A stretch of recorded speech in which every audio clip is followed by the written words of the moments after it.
Assalamualaikum warahmatullahi wabarakatuh. Perkenalkan, nama saya Arifiatul Hasanah. Saya dari Perguruan Tinggi Universitas Serang Raya. Insya Allah kali ini saya akan menyampaikan materi yang telah disampaikan oleh Dr. Syihabuddin Said MSI, yakni mengenai strategi pembelajaran dan motivasi belajar yang disampaikan dalam workshop pelatihan keterampilan dasar teknik instruksional atau pekerti bagi dosen perguruan tinggi. Apa sih yang dimaksud dengan strategi? Strategi adalah pendekatan secara keseluruhan yang berkaitan dengan pelaksanaan gagasan, perencanaan, dan eksekusi sebuah aktivitas dalam kurun waktu. Sedangkan pembelajaran adalah proses interaksi antar mahasiswa dengan dosen, antar peserta didik dengan pendidik, dan sumber belajar pada suatu lingkungan belajar menurut Undang-Undang Nomor 12 Tahun 2012 Pasal 1 Ayat 12. Sedangkan menurut Dimyati dan Mujiono tahun 2009 halaman 290, pembelajaran adalah suatu kegiatan dosen atau guru secara terprogram dalam desain instruksional untuk membuat mahasiswa atau siswa belajar secara aktif yang menekankan pada penyediaan sumber belajar. Secara keseluruhan, pengertian dari strategi pembelajaran menurut Dick dan Carey pada tahun 2012 halaman 3 yaitu komponen umum dari suatu rangkaian materi dan prosedur pembelajaran yang akan digunakan secara bersama-sama oleh dosen atau guru dan mahasiswa atau siswa selama proses pembelajaran berlangsung.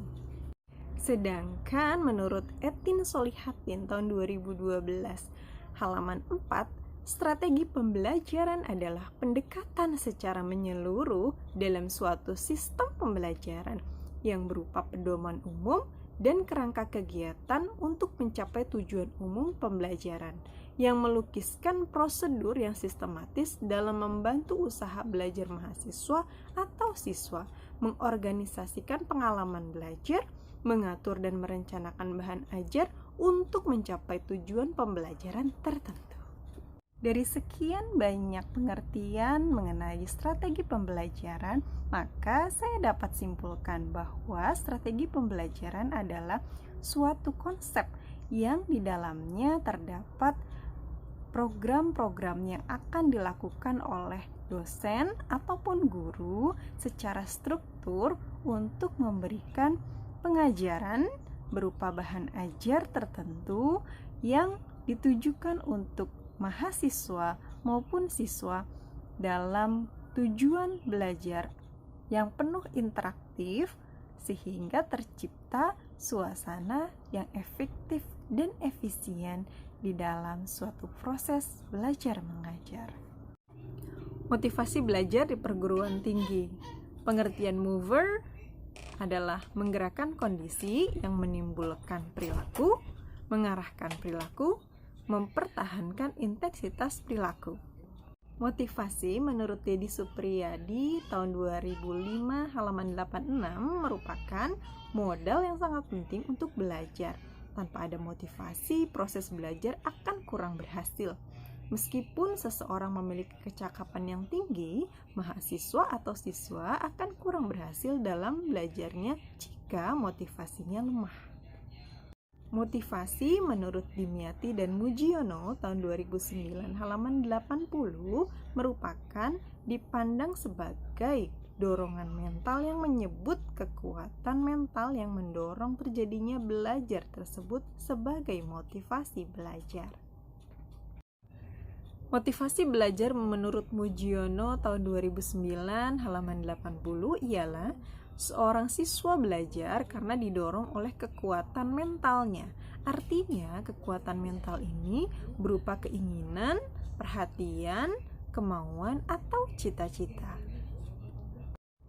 Sedangkan motivasi belajar menurut Hamzah B. Uno tahun 2008 halaman 23 ialah dorongan internal dan eksternal pada siswa-siswi yang belajar untuk mengadakan suatu perubahan tingkah laku pada umumnya dengan beberapa indikator atau unsur yang mendukung.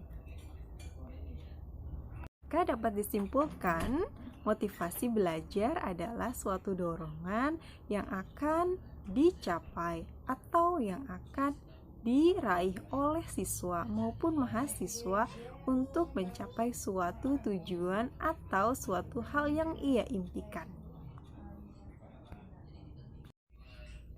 Fungsi motivasi yang pertama ialah mendorong untuk berbuat sesuatu dari setiap aktivitas yang dilakukan.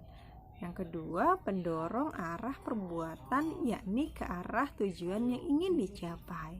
Yang ketiga adalah pendorong usaha untuk mencapai prestasi. Dan yang terakhir adalah menyeleksi perbuatan. Hal yang paling diingat dari apa yang disampaikan oleh Profesor Dr. Syihabuddin Said MSI adalah pakem gembrot. Apa sih itu pakem gembrot? Yaitu pembelajaran aktif, kreatif, efektif, menyenangkan, gembira, dan berbobot. Terima kasih dari saya. Wassalamualaikum warahmatullahi wabarakatuh.